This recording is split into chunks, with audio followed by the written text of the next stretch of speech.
You have to cognitively think about everything you do to fit what other people expect of you. I would wake up every morning and literally have to be cognizant of every move that I made, everything that I said, just to try to fit this narrative that I thought in the box that I thought I had to fit into. And it was exhausting. God, it was so tiring. And I've never felt more like myself when I came out. And me coming out, I became such a better competitor from that moment on, because all of that energy that I was putting into being somebody that I wasn't was now able to be used in training when I'm competing. And I didn't have to use any of that energy, any of that mentality. I didn't have any negativity in my life to hold me down and push me back from what I was truly capable of. Go. Dig. Don't quit. Go. If you don't look at adversity and look at it as a challenge to succeed, don't expect anything great.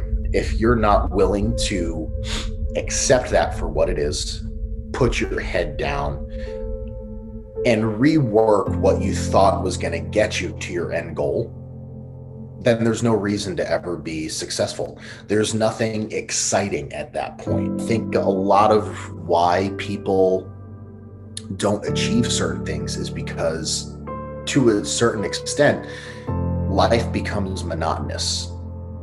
And everything is just a daily routine and there's nothing exciting. And to me, I look at adversity as something exciting in life.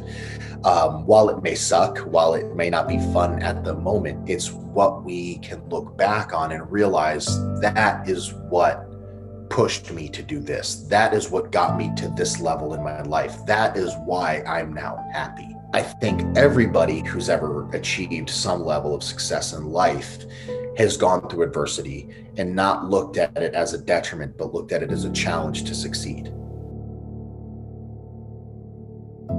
The only way we evolve, the only way we grow, the only way we get better is being in positions that we're not used to, things that make us uncomfortable. And that's what pushes us to be better in whatever we're doing, whether that's business, whether that's lifting, whether that's our relationships, whether that's life. The more you put yourself in an unfamiliar position, the more you're able to adapt and understand and acclimate, especially when it comes to adversity. We learn so much from overcoming things that we never thought were possible. I never thought I'd be a world's strongest man competitor. I never thought I'd have records in this sport. But from years and years and years of people telling me that, I was never going to be good enough, that I was never going to be big enough, that I was never going to be strong enough, that was all the adversity that I needed to really prove them wrong and do what I'm doing now. My first goal ever in strongman was to not take last. And then I did that. On the 9th competition I didn't take last. From there, it was don't zero an event, because up until then I had zeroed an event at every single contest, and that happened on the 14th competition. Once I hit that goal, then it was okay, let's try to get on the podium, let's get a trophy this time. And on the 17th competition I won, and from last place to not zeroing to finally winning a competition.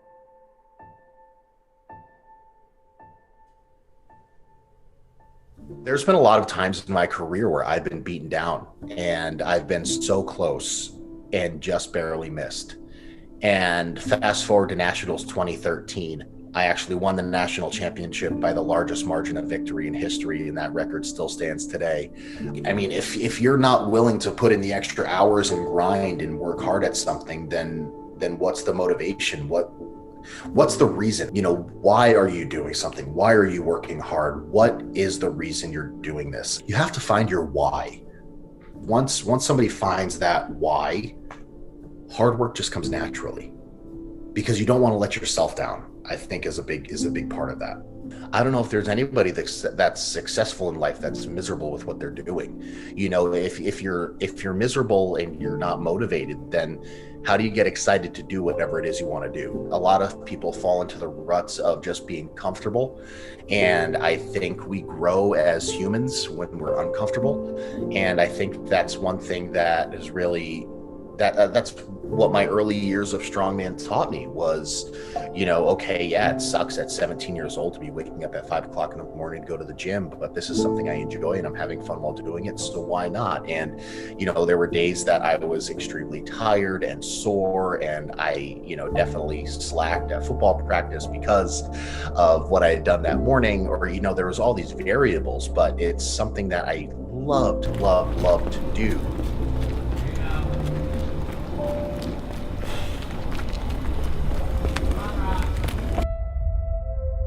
When I was going through high school, I had a family member pass away from Lou Gehrig's disease. In that moment, I was, you know, impressionable, and a lot of things were going on in life. So I found this quote that was by J.B. Go that said, "Reputation is for time, character is for eternity."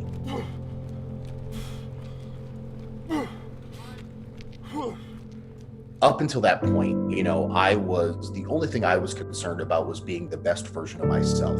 And then when I got that invite to World's Strongest Man in 2017, it was the biggest sigh of relief. It was the ultimate feeling of achievement and accomplishment, but it was also the biggest FU to everybody that told me I couldn't do it. And that's when I came up with the quote, "Train to become the person they said you would never be."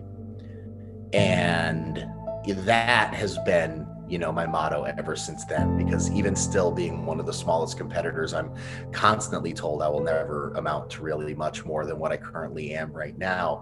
And I think, you know, especially speaking with adversity, that's what I've dealt with my entire career. And if people can have that mentality of working towards achieving goals and achieving things in life that everybody told you was impossible, it makes life so much more exciting to live.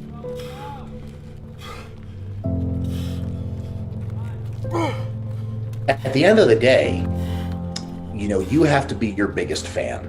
You have to be your biggest supporter, and you have to believe in yourself more than anybody else. You have to have that same mentality, because nobody's going to take care of you better than you. Coming out is both the most exciting and terrifying part of a person's life. And it takes an unbelievable amount of strength to proclaim your true self to the world. I was at a point in my life where when I came out, I had kind of this FU mentality where if you didn't like it, I didn't need you. And I was completely ready to accept any of the repercussions that came from me coming out and proclaiming who I truly am. What kept me in that mindset was my happiness in this moment and for the rest of my life is more important than any relationship I have in this world. It's a time where you get to be selfish. You get to put yourself first. And I think a lot of people lose sight of that. They're worried about what it's going to do to others. And for me, I had the exact opposite feeling. It is what is this going to do for me? Because ultimately I knew that was going to make my life better. That's what was going to make me happy.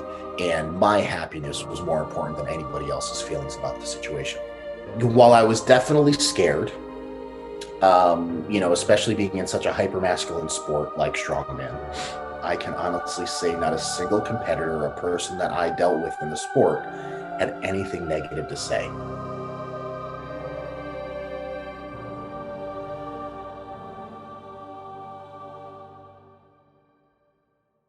I constantly put myself in situations of adversity when getting into the sport of strongman.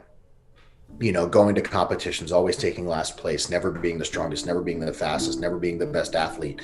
I was constantly putting myself in those situations. And I think the only reason I'm at this level of the sport right now, when you yourself choose to go and face adversity to achieve something, I think the best way to be successful is knowing that you can and will be successful on the other end, regardless of the outcome of that adverse moment. Failure has been constant in my career, and I think that's why I am who I am today. Constantly dealing with how to accept failure, constantly dealing with how to make sure it didn't happen the same way was really the story of my life for a long time, and it still is. You have to have this intrinsic motivation within yourself to be able to look at each failure as a growing moment, to be able to look back and analyze what happened in those moments where you did fail, and then grow from them to move forward to make sure it doesn't happen again. Failure ultimately sets you up for success, because if you can look at the things that you've done that were not successful, that may be seen as failures, and you can sometimes find patterns of what you were doing to make sure that whatever you're doing moving forward, it doesn't happen repetitively, it doesn't happen time and time again, that you become a success. If you find one thing is going wrong, you fix that, and then the next instance something else goes wrong. Well, to me, that's still a success. It's not a failure. You may not have achieved your goal, but you achieved something.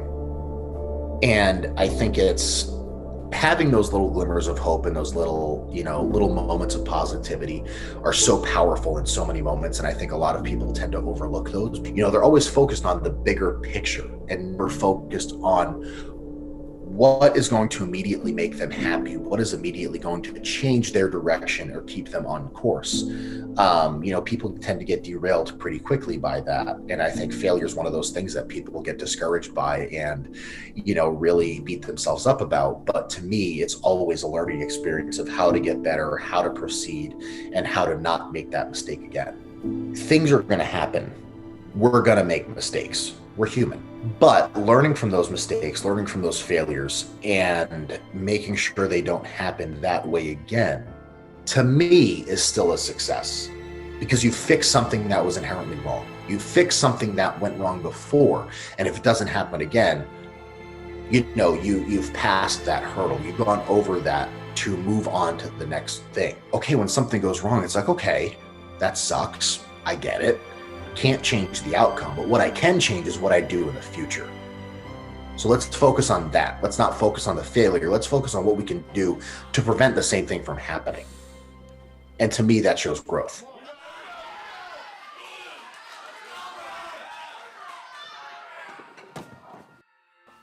To achieve any level of success, you have to have some sort of intrinsic motivation to keep you going on your path. There is also external motivation, where it's you see people doing unimaginable things, achieving so many different levels of success that help get you up every single day, that keep you focused on your goals. Like, inspiration just comes in like the weirdest ways. For me, something that inspires me is those positive messages that I get on social media, messages from teenagers that are contemplating suicide. Like that is so inspiring to me to say, I look at myself, I'm like, what you have and the platform you have is so special and so powerful that every time I step into the gym, obviously I have my husband with me and I don't want to let him down, but I also don't want to let those people down either. The one teenager who contemplated suicide but decided not to because I saw my profile is going to outweigh every single negative message I ever get for the rest of my career. Those are the ones that stick with me. I tend to not remember the negative ones. I tend to just focus on the positive and the good than the little negative nobodies.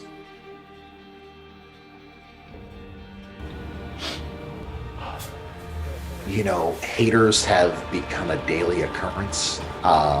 And for me, I say thank you. I appreciate all the hate. I think it's one of the motivating factors that I have in my life.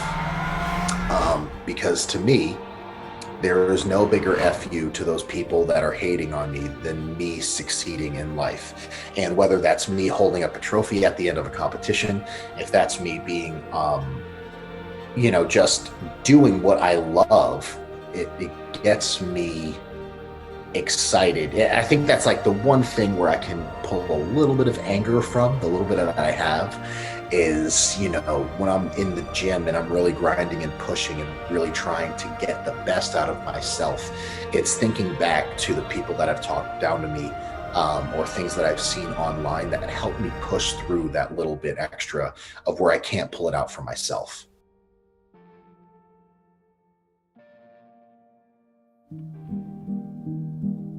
The biggest underlying thing of what we're talking about comes down to personal happiness. If you are happy with yourself, if you're happy with what you're doing, everything else just kind of falls into place.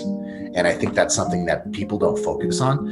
I think people focus all the time on like, oh, just work, head down, can't think of anything else. And then they're miserable and they're wondering why things aren't lining up in their life. Whereas if you just take a step back, take a deep breath, look at what you're doing, and you enjoy the ride of what's going on, things just naturally happen. And I think a lot of people don't understand that. They don't realize that, and they tend to lose sight of their own happiness in the pursuit of whatever their, goal is.